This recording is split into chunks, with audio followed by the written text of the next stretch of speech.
কোরআনকে বুঝলাম, কিন্তু কোরআনের পরতে পরতে প্রতিটি হরফে হরফে, প্রতিটি ওয়ার্ডে ওয়ার্ডে, লফজান লফজান, পার্ট বাই পার্ট, প্রতিটি সেন্টেন্স আমরা বুঝলাম, কিন্তু সবচাইতে বড় জিনিস যেটা ঈমান, ঈমান যদি না থাকে পৃথিবীতে আকাশচুম্বী মর্যাদা তার থাকতে পারে।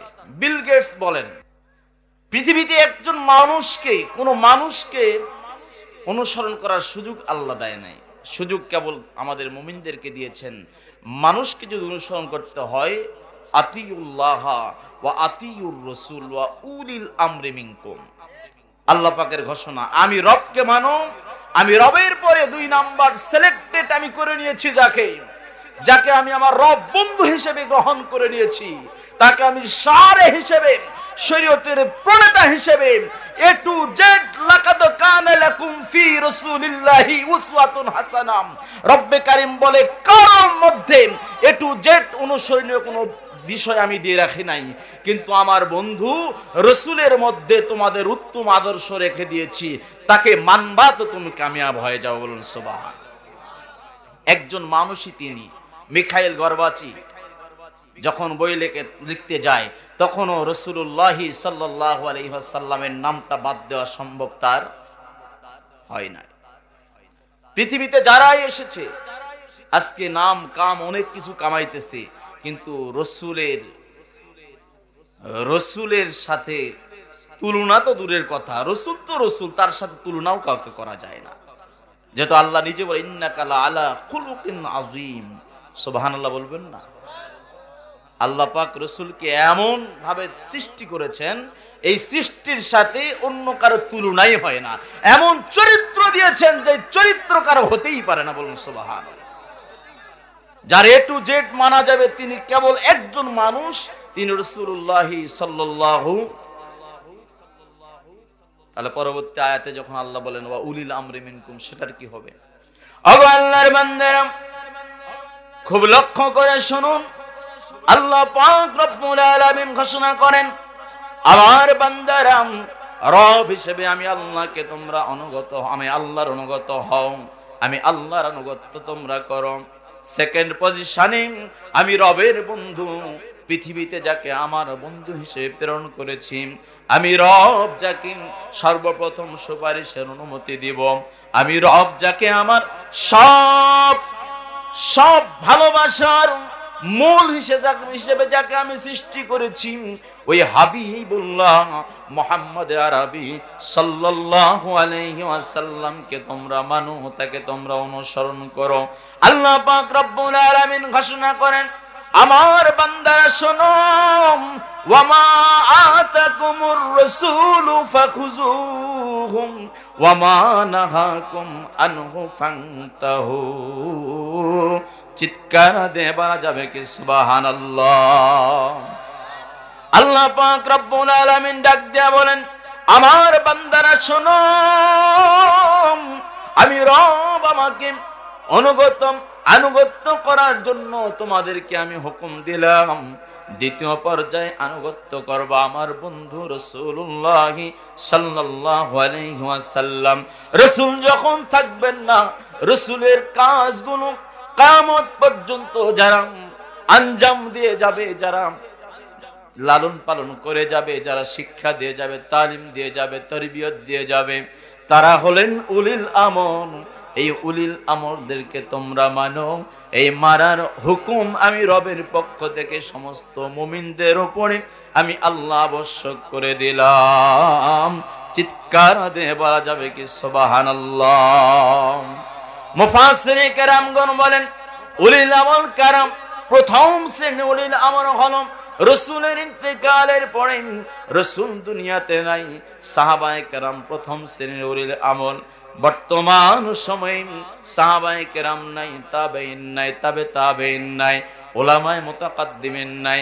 বর্তমানে যারা উলামায়ে হক্কানি আছেন, ইলমের সাথে আমলের যাদের মিল আছে, যাদের চোখের পানি আছে, যাদের সিজদায়ে রব্বে কারীম আল্লাহ পাক রব্বুল আলামিনের ইবাদত রেদা হয়ে যায়, সন্তুষ্টি হয়ে যায়, ইলমের সাথে আমলের সমন্বয় আছে, এরকম ওলামায়ে হক্কানি এবং পরিবারের যদি বাবা হন, মা হন, বড় ভাই হন, অফিসের বড় কর্মকর্তা হন, অথবা প্রতিষ্ঠানের প্রিন্সিপাল হন, ভাইস প্রিন্সিপাল হন, অথবা অন্য কোনো একাডেমিক কোনো প্রতিষ্ঠানের যে কোনোভাবে উপরস্থ কর্মকর্তা যারা আছেন, দায়িত্বশীল যারা আছেন, তাদেরকেই বর্তমান সময়ে উলিল আমর বলা হয়।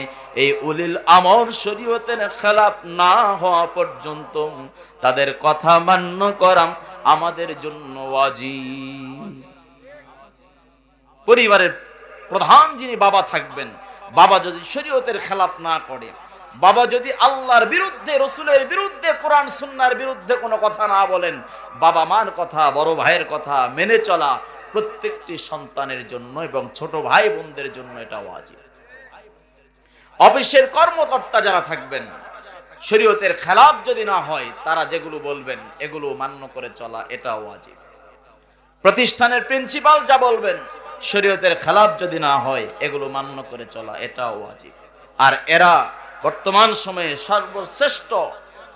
বর্তমান সময়ের শ্রেষ্ঠ উলিল আমর হলেন ওলামায়ে হক্কানি। বলে সুবহানাল্লাহ। 1000 সাধারণ মানুষ যদি বলে এটা ঠিক, একজন ওলামায়ে হক্কানি যদি বলেন না এটা ঠিক নয়, কোরআন সুন্নাহর নিরিখে ওটা ঠিক নয়, ওটা ঠিক নয়, ওটা ঠিক নয়, আলেম বলেছেন ঠিক নয়, আলেম বলেছেন ঠিক নয়, আলেম বলেছেন ঠিক নয়, ওটা ঠিক নয়, হাজারো মানুষ যদি বলে এটাই ঠিক, এটাই ঠিক, এটাই ঠিক, ওটা বাতিল। সুতরাং আমাদের চোখ কান খোলা রাখতে হবে। বর্তমান সময়ে আমরা স্রোতে গা ভাসাইতেছি। একটু টিভি দেখলে কি হবে, একটু খেললে কি হবে, একটু সুদ খাইলে কি হবে, একটু ঘুষ খাইলে কি হবে, আমরা একটুর মধ্যে আছি। জোরে বলুন ঠিক কিনা? একটুর মধ্যে থাকতে থাকতেই তো একটু বড় হয়ে যায়। জোরে বলুন ঠিক কিনা? দুনিয়ার মানুষ আমরা জাগতিক বিষয়ে নগদে বিশ্বাসী, বাকিতে নয়। আল্লাহ পাক রব্বুল আলামিন সমস্ত পয়গম্বরদেরকে নবুয়তি দিয়েছেন, পয়গম্বরী দিয়েছেন। সমস্ত পয়গম্বররা বিশ্বাসী ছিলেন, খবরে বিশ্বাসী। বলুন সুবহানাল্লাহ। ছোট দুই একটা एग्जांपल দিব। মুসা আলাইহিস সালাতু ওয়াস সালাম কিন্তু পয়গম্বর ছিলেন। জোরে বলুন ঠিক কিনা? সমস্ত পয়গম্বররা আমাদের চোখ দেখে লাভ, কিন্তু আল্লাহ বলে না এই লাভ লাভ নয়, এই লাভ তো এটা লসের মধ্যে আছে। জোরে বলুন ঠিক কিনা? আমরা দেখতেছি সুদ খাইলেই 1100, এক মাস পরে 1100 টাকা। জোরে বলুন ঠিক কিনা? সুদ খাইলেই লাভ দেখতে পাইতেছি। আমরা দেখতেছি ঘুষ টেবিলের নিচ দিয়ে নিলেই 2 তলার বিল্ডিং 5 তলা হয়ে যায় অল্প দিনের মধ্যে, জাগতিক লাভ দেখতে পাই। আমরা দেখতেছি খাদ্যে ভেজাল দিলেই, ভালো খাদ্যের সাথে খারাপ খাদ্যে ভেজাল লাগাইলেই অল্প আয়ে বেশি লাভ করা যায়। আমরা দেখতেছি ওজনে কম দিলেই 1 মনে 41 কেজি বানায়া সেটা পরবর্তীতে 1 কেজিতে আমার বেশি লাভ দেখা যায়। আল্লাহ রাসূল সাল্লাল্লাহু আলাইহি সাল্লাম বলছেন, জাগতিক তোমরা যা দেখছো আসলে এটা লাভ নয়, এটা বড় লস। জোরে বলুন ঠিক কিনা? কেমন লস? আল্লাহ রাসূল সাল্লাল্লাহু আলাইহি সাল্লাম ইরশাদ ফরমান, যদি কেউ 1 টাকা বলছি 1 টাকা, বাংলাদেশের 1 টাকা বলছি, 1 দিরহাম যদি কেউ সুদ গ্রহণ করে, সে যেন 70 বার জেনা করলো। বলুন নাউজুবিল্লাহ। আলাইহি ওয়াসাল্লাম ইরশাদ ফরমান, আর রাশি ওয়াল মুরতাশি খিলাফুমা ফিন্নার। ঘুষ যে গ্রহণ করে, ঘুষ যে দেয়, উভয়েই সমান অপরাধী এবং উভয়েই হবে জাহান্নামী। সুতরাং আল্লাহর বান্দারা, জাগতিক 5 তলা বিল্ডিং আপনি দেখতে পান, ওই 5 তলা বিল্ডিং এর কোনো মূল্য নাই।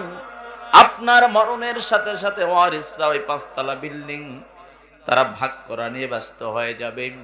আপনার মরণের সাথে সাথে আপনার যত ব্যাংক ব্যালেন্স আছে, যত সম্পদ অ্যাসেট যা গ্রহণ করেছেন, যা অর্জন করেছেন, আপনি কিভাবে অর্জন করেছেন আপনি নিজেও জানেন না, কিন্তু আল্লাহর বান্দারা মনে রাখবেন, আপনার মরণের সাথে সাথেই ওই সম্পদটা ভাগাভাগি করার জন্য আপনার ওয়ারিসটা পাগল পারা হয়ে যাবে। জোরে বলুন ঠিক কিনা? আপনি দেখছেন 5 তলা বিল্ডিং এর মধ্যে শান্তি না, না হে মুমিন, 5 তলা বিল্ডিং এর মধ্যে কোনো শান্তি নাই। আপনাদের আমি একথা বলতেই পারি, যার টাকা যত বেশি, যার বিল্ডিং এর ফ্লোর যত বেশি, তার আত্মার মধ্যে অশান্তি তত বেশি। যার টাকা যত বেশি, যার ব্যাংক ব্যালেন্স যত বেশি, তত পেরেশানি তত বেশি, শান্তি জিনিসটা তার মধ্যে নাই। জোরে বলুন ঠিক কিনা? আগো আল্লাহর বান্দারা, আল্লাহ পাক রব্বুল আলামিন আমাদের মুমিনদের মধ্যে নয়, শুধু প্রতিটি মানুষের মধ্যে আল্লাহ পাক রব্বুল আলামিন 3টা কমন চাহিদা দিয়ে দিয়েছেন। কয়টা কমন চাহিদা বলবো? 1 নাম্বার কমন চাহিদা হলো, শাস্তিক হোক নাস্তিক হোক, বুজুর্গ হোক, যেই লেভেলের হোক না কেন, মুমিন হোক বেঈমান হোক, সে ডিসি হোক, এসপি হোক, এসপি হোক, জজ হোক, ব্যারিস্টার হোক, যেই লেভেলেই থাকুক না কেন, যদি মুসিও হয় না কেন, ফকিরও হয় না কেন, এই 3টা চাহিদার বাইরে কোনো মানুষ থাকতে পারে না। 1 নাম্বার চাহিদা হলো, প্রত্যেকের জন্যই সুখের চাহিদা আছে। জোরে বলুন ঠিক কিনা? যে মুসি জুতা সেলাই করে, সেও দিন শেষে ধারণা করে আমি যেন একটু সুখে থাকতে পারি। জোরে বলুন ঠিক কিনা? আবার যে কৃষি কাজ করে, তিনিও ধারণা করেন আমি সারা দিন ফসল ফলাই, যাতে করে সারা মাস, 1 মাস কষ্ট করে, 2 মাস কষ্ট করে, যাতে 6 মাস, 5 মাস, 3 মাস সুখে থাকতে পারে। জোরে বলুন ঠিক কিনা? পরিবারের ফ্যামিলি মেম্বার যারা আছেন, তাদেরকে নিয়ে যেন একটু সুখ শান্তিতে থাকতে পারি, এটা প্রত্যেকেরই ধারণা। 2 নাম্বার বিষয় হলো, সংক্ষেপে বলছি, শান্তির চাহিদা সকলের মধ্যে আছে। শান্তি চায় না এমন কোনো মানুষ নাই। সুখ শান্তির বিষয় 2 নাম্বার বিষয় হলো, সম্মান চায় না এমন কোনো মানুষ নাই। জোরে বলুন ঠিক কিনা? মুসি যে আছে, আমরা মনে করি মুসির সম্মান কম। জোরে বলুন ঠিক কিনা? আরো নিচে যায়, মেথর যাকে বলি, সুইপার, পৃথিবীতে আমরা মনে করি সুইপার আর শরীয়তের দৃষ্টিতে ভিক্ষুক, সায়েল যিনি, ইনি তো শরীয়তের দৃষ্টিতে সবচেয়ে নিচু কাজ ওইটা, ভিক্ষা করা। ভিক্ষুকও চিন্তা করে যে আমি সম্মান নিয়ে কিভাবে বাঁচতে পারি, ভিক্ষুককে ভিক্ষা দিলাম না। আর মুচি যে যিনি জুতার সেলাই করে দিলেন, যে মুচি, ওই মুচিকে যদি আপনি যেই জুতা সেলাই করে দিলেন, ওই জুতা দিয়ে যদি আপনি থাপ্পড় দেন, মুচির সম্মানে আঘাত লাগে কি লাগে না? সুইপার যিনি আপনার একদম নিকৃষ্ট কাজ যিনি করেন, জীবিকা অর্জন করেন, এই সুইপারকে কাজ করার পরেই যদি তাকে আপনি জুতা দিয়ে পিটানি দেন, তাহলে সুইপারের সম্মানে, আত্মসম্মানে আঘাত লাগে কি লাগে না? সুইপারও মনে করে আমার তো একটা সম্মান আছে, আমি তার ওয়াশরুম পরিষ্কার করে দিলাম আর তিনি আমাকে থাপ্পড় দিলেন, জুতার থাপ্পড় দিলেন, এটা তার সম্মানে আঘাত লাগে। জোরে বলুন ঠিক কিনা?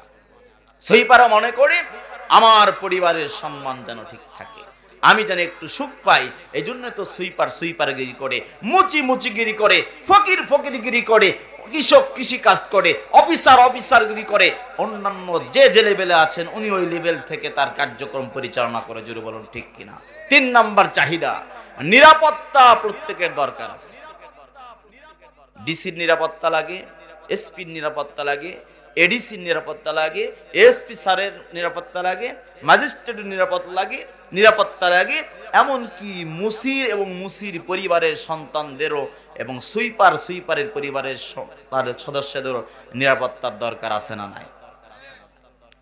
তাহলে সুখ, সম্মান, নিরাপত্তা, এই 3টার জন্য পৃথিবীর সর্বশ্রেণীর মানুষেরা হন্য হয়ে খুঁজতেছে এবং এই 3টা চাহিদা সবার মধ্যেই আছে। জোরে বলুন ঠিক কিনা?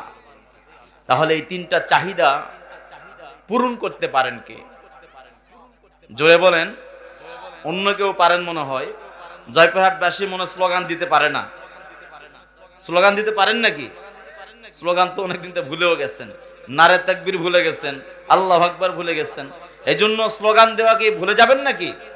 তাহলে আমি আপনাদের খেদমতে আরজ করতে চাই যে আল্লাহ সুখ, সম্মান, নিরাপত্তা দিতে পারেন। ওই আল্লাহর মনে হয় কার্যক্রম বর্তমানে স্থগিত। হ্যাঁ, ওই আল্লাহ আছেন তো? ওই আল্লাহ আমাদের ডাক শোনেন তো?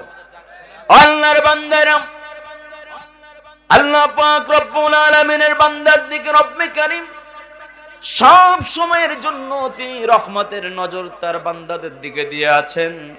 আল্লাহ পাক ডাক দিয়া বলেন, ফাযকুরুনি আযকুরুকুম।